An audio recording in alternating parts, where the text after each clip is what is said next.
Mga kapuso, babae nga nangawat sa grocery store sa Carles, Iloilo ng Ruspa matapos nagpangawat.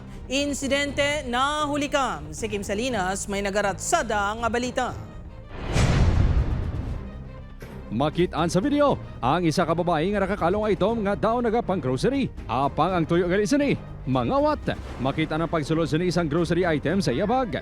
Nanguros pa ini matapos ginhimo ang malain niya akto.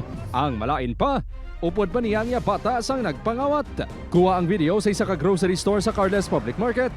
Sunod sa tagiya sa balaligyan, nagdudan sila sa aktwasyon sa babae. Apang bagod basako, wala matulupang dan ang pagpangawat. 5,000 pesos nga balor sa mga produkto ang gintaban sa suspect.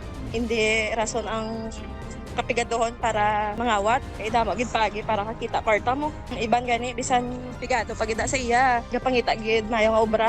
Nakilala ng suspect at tumandok sang Pilar Capi sa pang nakapamana sa Carles, Iloilo. Natala na magatubangay sa barangay ang suspect kag tagiya sang balaligyan.